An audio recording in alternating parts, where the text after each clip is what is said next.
This National Positions webinar. As I said, I'm Bernard May, I'm the CEO of National Positions, and I'm excited to introduce you to some cutting-edge SEO strategies that will help your business grow online in 2014 and beyond. And as we go along, please enter any questions you might have in the GoToMeeting application bar. Some of the outcomes that we'd like to have is to make sure that you understand this new Google-friendly SEO program. And some of the other lesser outcomes, I'm hoping, is to show you how to protect yourself against negative SEO, how to use latent semantic indexing to create Hummingbird-friendly content, how to reverse engineer the formula that some of your competitors are using to rank, how to create scalable content that drives exposure and traffic on the web, and how to create winning content through customer personas. I'll also be explaining what customer personas are, and then also show you how to promote your content through owned, earned, and paid media. So just quickly reviewing the Google algorithms over time, there were over 35, in fact over 45 different Google algorithms that have affected us over the last 3 years, and some of them have been really drastic Google algorithm updates, like the Penguin and Panda algorithm updates, which really hit client websites which had low-level inbound links, low-quality content, and lots of spammy title tags and meta tags. And in this presentation, I want to show you how we can use Google-friendly techniques that are sustainable. And these are techniques that can provide you with results in 2014 and beyond. Quickly just going through and reviewing yesterday to today. In the past, most SEO consisted of mostly technical changes like title tags, meta tags, internal links, inbound links, site structure, things like that. When people wrote content, they were writing it mainly for the search engines, and they weren't actually creating it for the end users. But today, we are much more focused on generating content, whether it's social media content or great content that's going to rank in the search engines and drive traffic and exposure for your website, as well as for your other channels that you have on the web. The methodology, this content-centric search program, is divided into 3 different areas. We're going to look at technically optimized, search-aware digital assets. So it's a big mouthful, but basically making sure that your website is technically set up correctly. And then content production, how to create great content, even if you don't have a huge budget to hire experts to do so. We'll show you how to reverse engineer some of the core factors that are making sure that your content is effective and going to rank well and generate traffic for you. And then content promotion, how to take your content and promote it over owned, paid, and also earned media platforms. So jumping right into the technical area, I'm going to go through a bunch of different technical aspects that you've got to ensure you have both for your website as well as for your other assets. And when I talk about other assets, I'm talking about things like your blog, your social media profiles, even your SlideShare profile and your YouTube profile. So the first area is making sure that your website is themed properly. And this is really one of those areas that's often overlooked, but it's a critical factor to the success online, and to build your website around content themes. And this means building your content around different topics and having your articles work together and interlink together into subcategories, and your subcategories to interlink into categories, and then to work into an overall silo. So for example, say you were selling light fixtures, you could decide you want to theme your website around indoor lighting or outdoor lighting. Or you might decide, based on the way that you're selling on your website, that you want to break out your content by chandeliers or ceiling lights or wall lights or outdoor lights, etc., etc. And when you structure your site in this way, you make sure that the power of each piece of your content is compounding itself and working together to make your site more successful. So let's go to the next area. You've got to make sure that your site is technically sound. So the first area is to make sure that your site loads fast. And a fast-loading website must be a site that obviously doesn't have any technical errors as well. If your site loads slowly, then obviously it's going to be a poor user experience, and Google only rewards a good user experience, which means that it's a critical factor. But there are a whole lot of other areas as well. And at National Positions, we look at 54 major technical SEO factors, and we are constantly fixing these for our clients. Having a technically sound website is really critical to your success, like broken links, server errors, empty title tags, canonical errors, which is where you have a duplicate page with similar content. These are all areas that can really, really hurt you and really knock you out of the game unless you have your site technically sound. So that's the next area that you have to consider. Then rich snippets. Rich snippets are a markup format that Google introduced a couple of years ago that you can insert into your page code to enable that the search engine to crawl and index your site with richer data. And some of the snippets that they have provided are things like author tags, publisher tags. You can even use rich snippets for recipes and locations and events. But as of 2014, only 2 rich snippets really have affected rankings. These are things like the author tag and the publisher tag that definitely affect rankings, and these are something that we always look at to make sure they're implemented on your site. So those are 3 major areas in technical SEO. Then there's a 4th area, which is this idea of negative SEO and protecting yourself against negative SEO. So a lot of you are familiar with the fact that inbound links and bad inbound links can really hurt your rankings. And this negative SEO is a new development that webmasters are only starting to understand right now and address. It's defined as factors that are hindering your site's performance.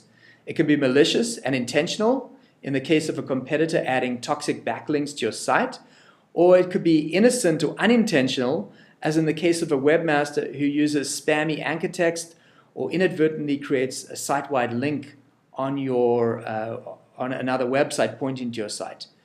So what is needed in protecting you against negative SEO is to constantly be able to audit the links that are coming to your website, to constantly be pruning out those bad links, and to be using Google's disavow, which is a mechanism where if you cannot prune out the link, so you cannot remove the link, you can at least tell Google that you've tried to get rid of that link. So those are 4 different areas: siloing, making sure that you're constantly monitoring your technical SEO, using rich snippets, and protecting against negative SEO, which are all factors that are really important for you to rank. The next area that I'm going to talk about now is content production, how to produce great content. So the first thing that you can do is to hire an expert. You can say, okay, well, I'm going to take a particular area and I'm going to hire an expert. In the example that I'm going to use now, we may have a nutritional supplement company and they want to write something about the benefits of green tea.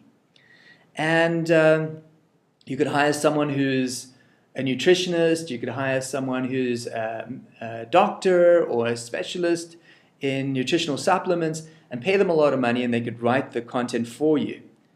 But obviously that's expensive. The other area to talk about when you think about being an expert is to think of trying to find a niche in your industry. And in a book that I highly recommend, which is called Epic Content Marketing by Joe Paluzzi, he looked at a pet store in Toronto and he said, well, what could a pet store write about that could make them really stand out? Because owning the space, the pet store space, is owned by companies like Petco and PetSmart. But being in Toronto, he noticed that a lot of the customers were asking about how they could travel with their pets, especially elderly customers who were going to Florida and Arizona in the winter months. This led him to become an expert in the pet travel advice business. And so that's where he built a niche. And that's something that I highly recommend that you do. So irrespective of the business that you're in, there's always a way to find something that is local or something that is niche where you can become an authority today And it doesn't matter what type of website you have, there's always a way that you could become an expert. But let's talk about what great content looks like and the elements of great content. Content obviously needs to be engaging. One of the biggest mistakes that we see with our clients is that they often are always talking about their brand and about themselves, instead of creating great content around what their readers need or what their target market needs. At the end of the day, you want to create something that's interesting. You want to create something we call evergreen, something that will be sustainable. And Google really likes longer form content and content that's helpful. And here are some of the factors that you need to make sure your content contains. It needs to be unique. It needs to be persuasive. It needs to be memorable, engaging, viral, audience-driven, informative, and obviously it needs to fulfill a need and help the buyer make a more informed decision. And you might say, well, gosh, how do I write something unique? So much has been written in my industry. Well, you can curate information or aggregate information from many different places, and that's where often those top 10 lists or the top 7 lists come from.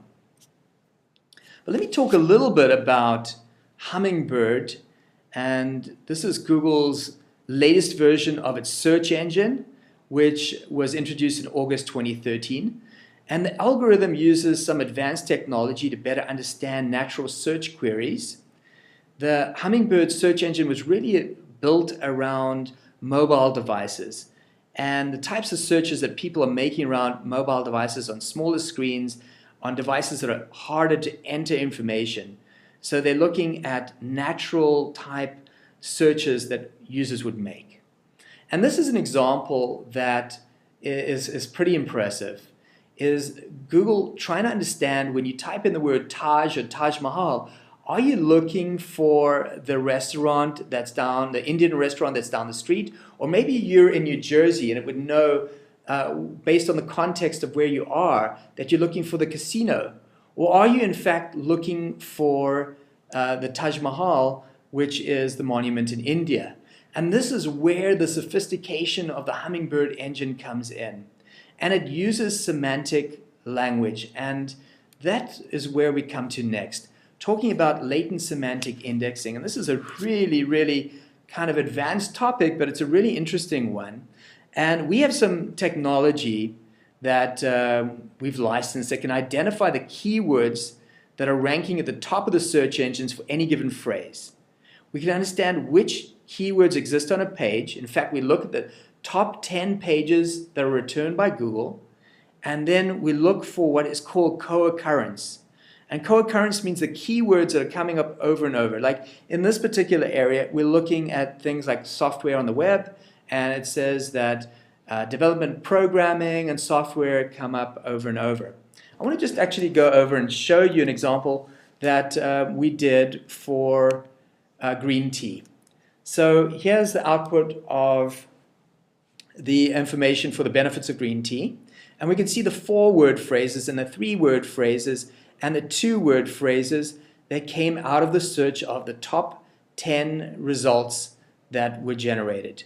And so this gives writers, instead of writers having to be experts like we spoke about before and paying a lot of money to produce this content, you could have a really good writer who all of a sudden understands that, well, you know, I should use these types of terms, the health benefits of green tea, the compounds in green tea. And then some more technical terms like, would they have thought of using polyphenols? But polyphenols are something that seems to be coming up over and over in the context of the content that's coming up in the top of the search engines. And then other areas that would give the writers really good ideas of what to write about. Like for instance, cardiovascular disease comes up a lot, Alzheimer's disease, different catagens in green tea. And these all are expected terms that would come up in content that is effectively written. And so that is where our tools allow us to take good writers who may not be experts in a particular area and allow them to write about a particular topic. And so this is very, very beneficial and a great way to speed up writing good quality content. But writing great content, although the most important factor, is not the only factor that will determine whether content will show up at the top of the search engines. And our top page optimizer technology that we have will also show some of the other factors that come into play as well. And some of these factors are things like inbound links and social factors and keyword density and other areas like that, which will determine and give you a score comparing your content to the top content on the search engines. So the next area I want to talk about is this idea of a content pillar, and it's a new idea that maybe many of you have not heard of before. And it's the whole idea that we want to produce quality and not necessarily quantity of content. And so one of the most effective ways to generate quality content is that you build around a specific theme. And one of the biggest mistakes that online brands make is they start by creating content that's written all about themselves, of course, we were talking about. But the whole idea here, and I'll jump right into it, is to first of all understand what kind of goal you have around your content and then build it out into various themes. So most people want to build out their brand, and they want to build out their leads, and they want to build out their customer acquisition. Well, once we know that, we also need to understand how we're going to achieve that goal. And the way that we can do it is through this idea of a content pillar.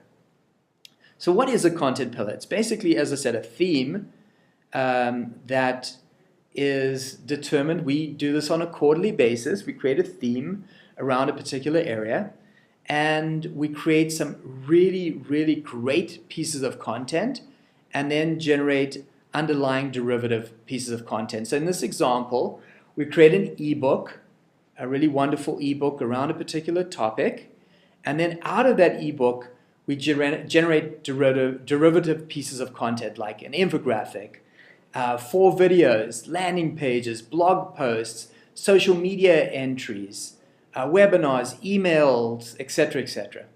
So in essence, what I've done is I've written an ebook, which I'm going to be sending to all of you at the end of this presentation, which talks a lot about what I'm talking about today. And one of the derivatives that I've generated is this webinar that we're all on now. And of course, the webinar can then be recorded, turned into a video. We can create, infographics around it, etc., etc. And this is a great way to reach out to individuals. And one of the areas that most of our clients don't realize is that people are consuming the content in very different places. Some people are consuming their content in a video format on YouTube. Others are going to SlideShare and finding information about your company on SlideShare. Others may be finding content on Facebook or Twitter or Pinterest or LinkedIn. And so these are all very, very important areas that you have to consider, and you need to look at that in conjunction with the actual buying funnel, and we'll go into that buying cycle and the buying funnel in the next couple of slides. But just before I do that, I just want to point out a couple of examples of content pillars that we have introduced at National Positions. For instance, the Platinum content pillar includes generating an ebook. And then from that ebook, we generate an infographic and a short video, and then we do a presentation. Of course, out of this, and I can't show this in a table, are all the blog posts and the tweets and the Facebook posts and everything else. Now, a gold pillar could be an infographic, and then a short video and a presentation, and some long form content. And then a silver pillar, going down in budget, could be something like a long form content with a short video and a presentation, and maybe an audio promotion. So there's just some examples of a content pillar and derivative pieces. So how do you handle that? And I'm excited to actually introduce something that we've been working on, a partnership with one of the leading content platforms, content marketing platforms out there. and that is a platform called Kapost, and it's a powerful platform for helping you generate your content ideas, managing the content process, and distributing and tallying up and tracking the value of each piece of content. And really, one of the hardest parts is identifying and understanding how we actually track our content, which pieces of content are working for us and which pieces aren't. And without a program like Kapost, without a platform like this, it makes it very, very difficult to know how effective your content marketing is working or not. We just wanted to show you, the kinds of companies that are using Kapost are a lot of the very, very big companies out there, like the Allstates and the AT&Ts and the IBMs of the world. But we've been very lucky to be one of only a handful of agencies that are using Kapost. And so we're over there with Ogilvy as one of the few Kapost agencies that are offering their program. So we're very excited about that and what it will bring to our clients. But there's one thing in using a program like Kapost. You have to be able to understand what we call a persona. And some of you may have heard of this idea in previous webinars, but I just want to go over that for those of you who are not familiar with personas. When writing content, you need to really understand who you are actually trying to target. And it's more than just demographics. Personas are actual examples of your top customers, and they are understanding the needs and the concerns and the wants and answering all the questions. Here's our examples of two personas that MailChimp actually used. And they were saying, my ideal user is this guy who's resourceful. I'm going to call him Fred, and he's a control freak. He's a guy who's really into techie. He's a power user. He's smart. And then I've got another less important user. We'll call her the receptionist. She's self-reliant. She's smart. She's busy. She's often at the front desk. And now, once you've got the picture of who these personas are, then when you're writing your content, you have a really good idea of who you're writing, who you're writing for, and where they're going to be in the buying cycle. And that gets me on to the next slide, which is this marketing funnel, understanding the buying cycle and the buying stages. And this is really key to effective content marketing, is to understand where you're writing your content for.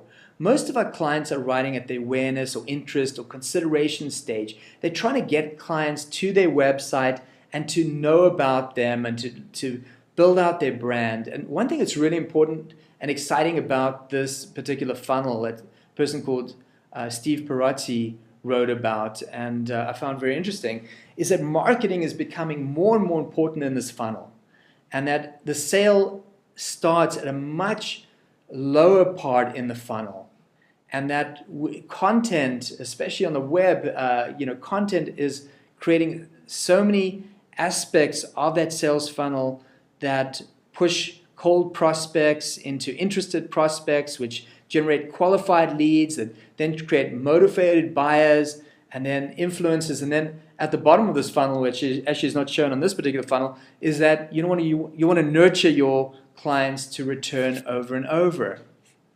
So now we've spoken about how to create great content, how that process works, how we can reverse engineer great content and write it more cheaply. We've talked about Kapost and how we can use a platform like that to help us out. And we've talked about creating personas that when we write our content, we know where we're writing it for and where and what kinds of pieces of content we're writing it for and what part of the funnel we're writing it for. Well, the next stage is actually going out, and this is the third stage, going out and actually promoting the content out there through owned, earned, and paid media channels. And I'll be going into a lot of detail in each one of these, but one of the keys is really not only creating quality content, because a lot of people create good content, but the biggest challenge is how to promote it, how to get it out there so it's found and shared and converted. And so let's jump right into paid media first. These are paying for friends, and the role, we'll look at the role of social media, we'll look at the role of promoting your content through paid media. Paid media is obviously a quick and effective way to reach your audience. The challenge with paid media is to find a cost-effective channel that will offer you a positive return on your investment. So often when people think of paid, they think of Google, and I'm saying think of something beyond Google. Let's talk about Facebook as an example, the ability to target, if you're a B2C client, to actually target your content on Facebook. LinkedIn, obviously a really, really good paid media channel for B2B. Twitter is great for B2B and B2C and is a great way to reach influencers. I'm going to talk about influencer marketing a little bit later on, but this is a fantastic way to reach people is Twitter and doing inline advertising. And then depending on who your audience is, like cool products, if you've got something cool and interesting, then Stumble Upon can be a really great way to consider using some of your paid media budget. Reddit is another thing which could be good for young male audiences. And then obviously Outbrain and other native media channels are another fantastic way to try and promote your content. So let me just show you what native media looks like. Go back to the web again. And here we are on CNN. This is actually the CNN page today. And if I scroll down, I'm reading all about the various content, and I could be on anywhere on CNN. I come across around the web, and these are ways today. It's like display advertising, but it's for your content. And you can see E2 Online is promoting a new trailer for the drop features of a new performance. I don't know, the National Zoo welcomes 3 new elephants. The Washington Post is actually promoting here on CNN. And then, SlideShare is on here, and a company that is interested in, in financial aspects. Pier 1 Imports is it time to abandon ship, and that's trying to sell you shares online. In fact, if we click on that, you can see that this is going to be giving you examples of information on should you buy or sell Pier 1 Imports. And this is an example of something that we can do for you, is to get your content out there in more interesting and dynamic ways across the web. So that's something new that you may or may not have thought about, is using all of these different areas to promote your great content. These are just some of the premium media partners. I showed you CNN, ABC News, The Wall Street Journal, Fast Company People, New York Post, etc., etc. Depending on whether you have technical content, you may want to get onto like PC Magazine. If you've got more generalized content, things like Cosmopolitan. These are just some of literally hundreds of great tier 1 content media partners that national positions can get your content displayed on throughout the web. And as I said, immediate gratification, it's easily scalable, it's fully under your control. Obviously, it's going to get competitive over time. Some of the great things with native media today is that some of these clicks are from 10 cents up to $5, but many of them are around the 20-25 cent mark, which depending on who you are, if you're selling financial or insurance type, if you have insurance or a financial or even a medical site, you know that those types of rates are very, very low for paid media. So that's an exciting area that I wanted to introduce you to on the paid end. So now let's talk about earned media, and this is essentially online word of mouth, as I say there. How to get mentions, how to get shares, how to get third parties to pick up your earned media and to talk about it. And so this is something that we have put a lot of effort into, a lot of work, and I want to spend some time just going over earned media and explaining how this really works. So the first thing here is is how do you get people to want to share your content or to want to talk about your content, and who are these people? So first of all, we're talking about bloggers and journalists that are talking online about your particular area. In this slide, these are some influencers in the legal space that we've uncovered through our software. And once you found these influencers, you have to try and determine and score them to see whether these influencers make sense. I mean, do they have enough of a following? Do they have the right page authority or the domain authority? And what kind of following do they have? And when people follow them, do they retweet them? These are all really, really important aspects that you need to consider. And so what we do is we go out, we find these influencers in your particular industry, we rank order them, we review them, and then we try to engage with them. And it is something that takes time. You need to nurture these relationships, and the way to do this is to start following many of these influencers and to start blogging about some of the areas that they're blogging about, and to build a relationship like you would with anybody else that you are networking with, and then to ask them to share your content. And that is really the mechanism that we're spending a lot of time and effort on now. When you do get these types of influencers, they can be absolutely phenomenal. And some of the benefits of these are that they are the most credible type of backlinks that you can get. If you get any backlinks, earned media obviously is unpaid, and it's social sharing of your content. So it's very, very effective in not only backlinks but generating traffic, finding other influencers out there. It's very enduring. Many times third-party content will have a very long shelf life and can benefit your site for a very long time. The only problem is you have very little control, as there's no payment in exchange for this earned media. So it's beyond your control as to when and how the influencer is going to use your content. The other area is that it's harder to measure.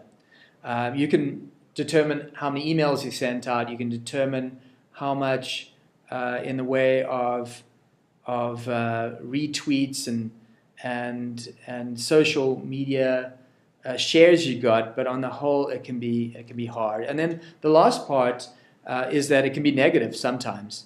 You never can tell how these influencers are going to pick up your content and use it, but usually, and I can say this for 99.99% of everyone that I've ever used this influencer program with, this earned media program with, if they got great company with great content, you're going to get typically good results from earned media. So that's a little bit about a new concept maybe to a lot of you, which is earned media. So let's jump on to owned media. Owned media is any web property that you can control or partially control. I say partially control because things like Facebook and Twitter, as long as you within the guidelines, you'll be able to control those sites forever. If you get outside of the guidelines, obviously that could be an issue. But your blog and all your social media channels are your owned media. And the more owned media you have, the more channels you have, the more chances, obviously, that you can push out your message. And most people today are using owned media to push out their message. The problem is people have to be able to find your owned media. So it's really that engagement to get people to your own media that's so important. Typically, your own media is your website. It's your mobile version of your website. It's your Facebook, your Twitter, your LinkedIn, your Google+, your Pinterest. Some of the other areas that maybe you were not thinking of that are owned media channels are your YouTube channel, your StumbleUpon channel, your Foursquare, Tumblr, Vimeo, Instagram, etc., etc. In each case, the common denominator is that you can control them, and you can determine what gets pushed out and how often it gets pushed out. So the there was a survey that was done by content marketing trends and marketing professionals, and they looked at which owned media channels are most effective for various companies, and depending on whether they were B2B or B2C. So we can see here on B2B, LinkedIn is the most successful channel according to this survey, and on B2C it is on Facebook. So these are areas that you may want to consider, but in order of importance, LinkedIn, then Twitter, then Facebook, then YouTube, Google Plus coming in the fifth position. SlideShare has become really important in 2014. If you've got a B2C product, and especially if it's female oriented, Pinterest can be amazing. Instagram is much more of a young audience, but some of the other areas, Vimeo, Flickr, StumbleUpon, as we've spoken about before, all the way down to Vine, these are owned media channels that can be very effective for you. The one area that I'd like to caution you is you need to constantly be updating information on these various owned media channels. So it might be very enticing to decide you want to do all of them, but consider the fact that you really do need to engage with individuals that are coming to your own media platform. So it's very important that you take that into consideration. So the last area I want to talk about overall is measurement. At the end of the day, having the sustainable SEO solution and producing traffic into your website by having a technically sound website and producing great content and promoting the content all over the place through all these various channels is great. But how do you measure it? And you have to have effective ways to try and understand which pieces of content are working and which ones aren't. And typically, your Google Analytics or whatever analytics program you're working isn't really sufficient to measure the content effectiveness. You need more than that. And that's where programs like Kapost come in, because they're really tracking your content and where it's being distributed to and how it's being managed. So really, you need to try and close this gap between content and revenue. And that is what companies like Kapost are trying to do. And it can be a key differentiator for you.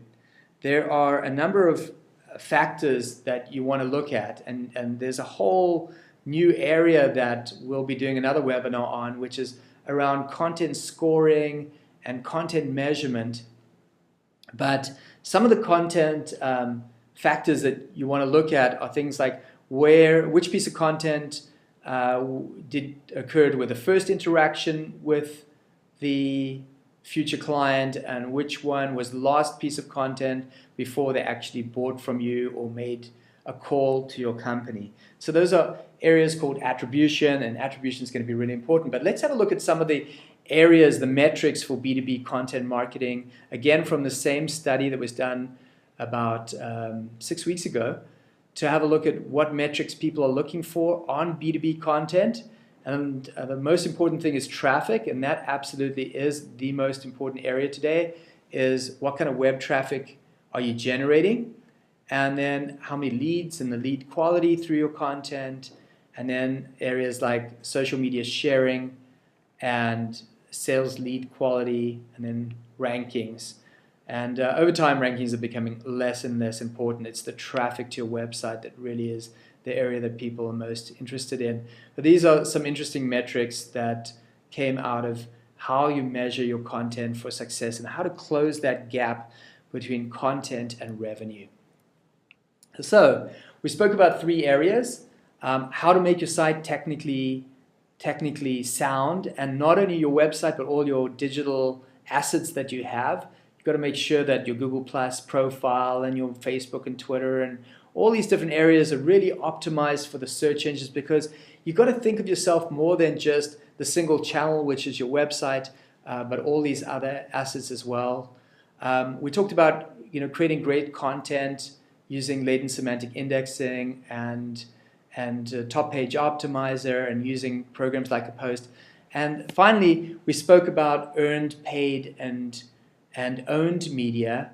And so that's really the new program that we're promoting at National Positions. I actually wrote an ebook on this, and all of you, we're going to be sending out the ebook to you. And obviously that's part of using the content pillar and taking advantage of having a theme, in our case, Content Centric Search theme, and promoting it everywhere, including the self-professed overuse of the content pillar, but you can see how it can be reused in a very practical way. So without further ado, I'm going to go over to Q&A, and I'm just going to wait a few more moments to see if there are any more questions.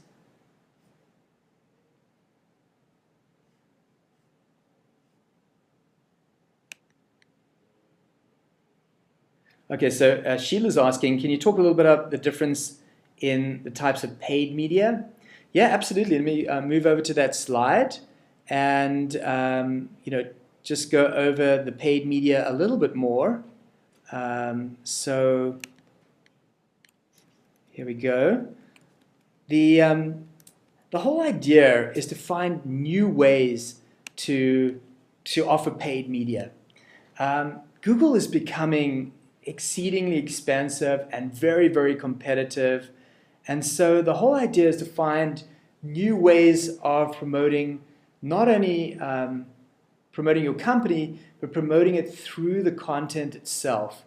So one of the areas that I feel that we have a really great opportunity is that there are a lot of cheaper mechanisms today to get your paid content out there and at a much better budget and a much better way of doing it.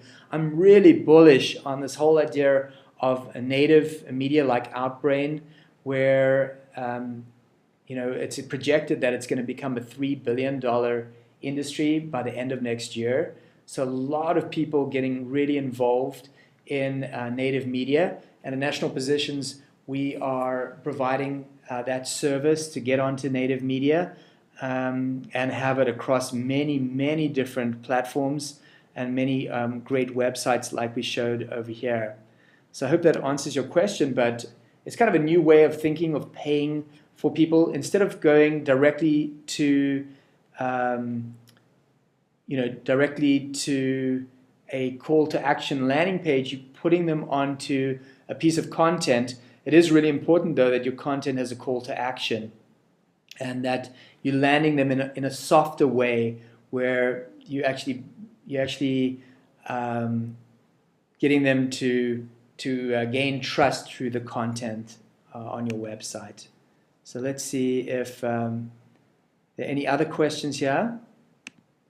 How long would a particular campaign take? Okay, so the way that that our campaigns are working is that they work on a quarterly basis. We run one content pillar and all of the things that you saw, but this is a long-term sustainable solution. It's not a 90-day solution.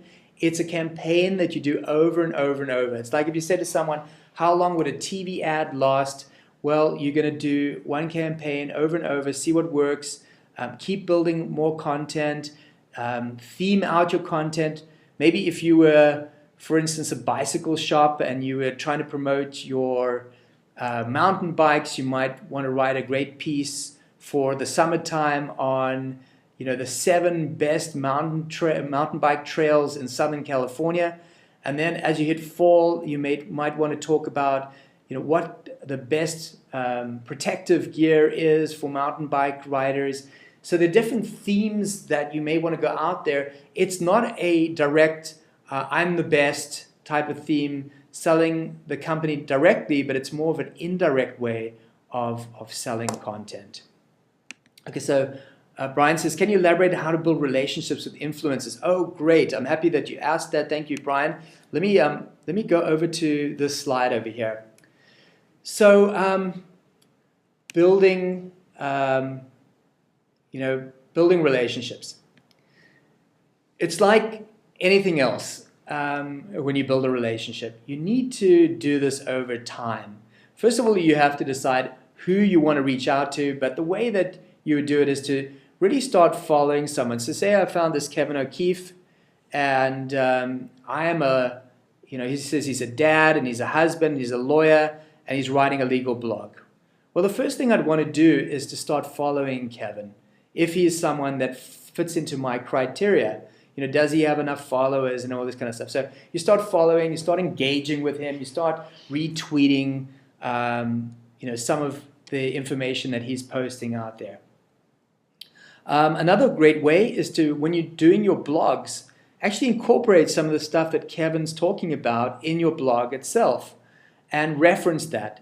Then you can reach out to Kevin via an email and say to him, I wrote this blog post, you wrote a fantastic article here, and I've referenced it in my blog, and I thought that you might find some of my content really helpful.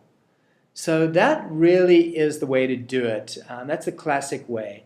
If you're looking for a very, very quick return, then influencer marketing is not the way to go. And it is something that you have to build over time. And we do offer this program on a monthly basis. It's offered in 5-hour increments and includes the identification, the tweeting, the following, the reach, the outreach, obviously finding contact information for all of these people. So it's got many, many facets associated with it in doing influencer marketing. So I hope I answered your question there. Melissa's asking a question here. She says, our business customers is primarily over 55.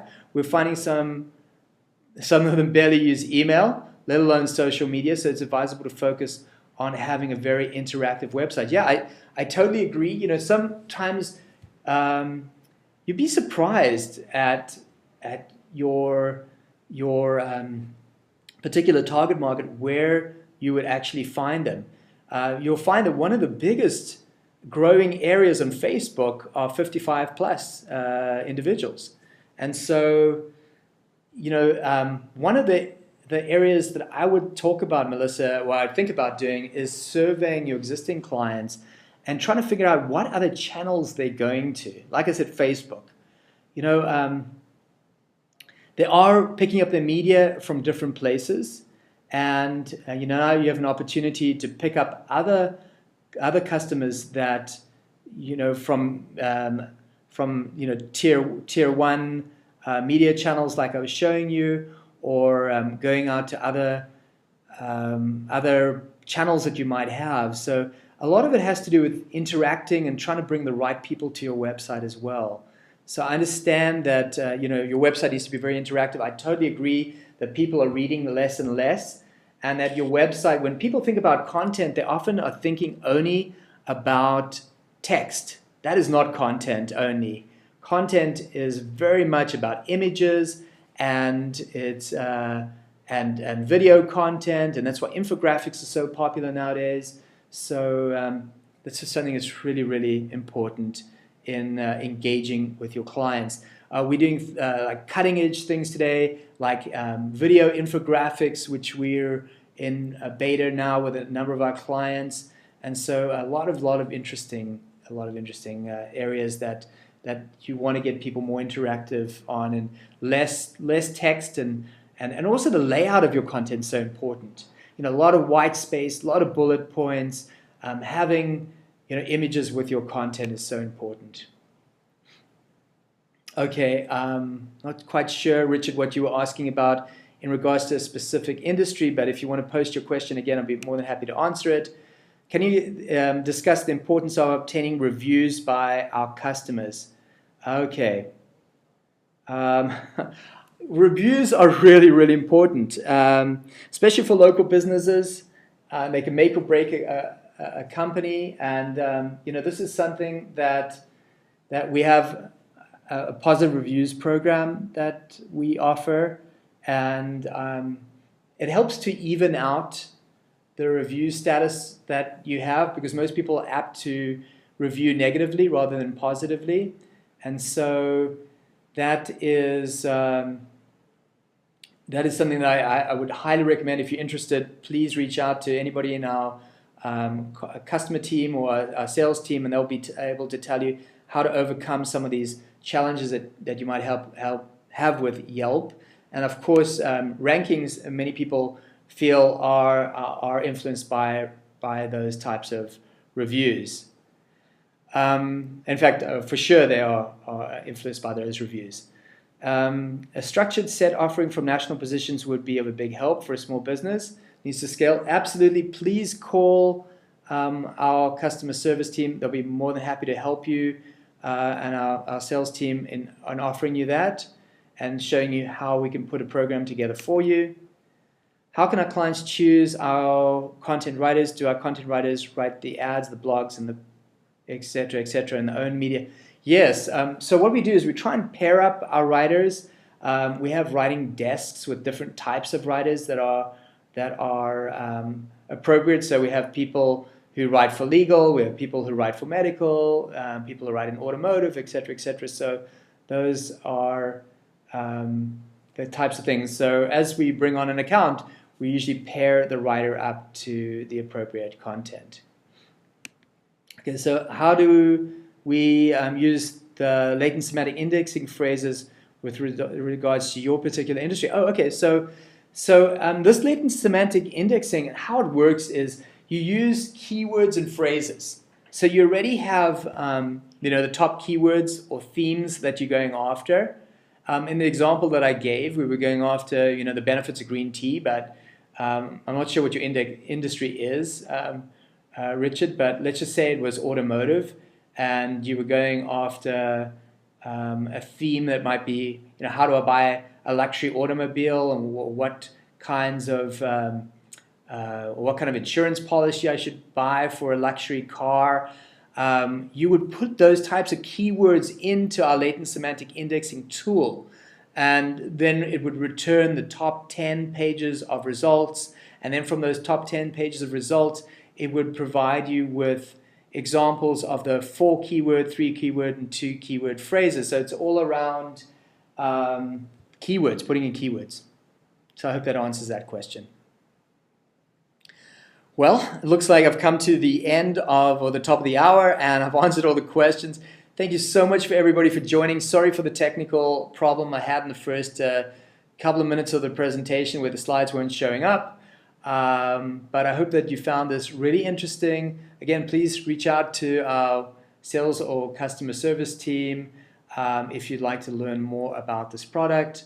And we'd love to show you with our latent semantic indexing tools and our top page index tools, and tell you more about Kapost and everything else, and show you that practically with your own particular industry.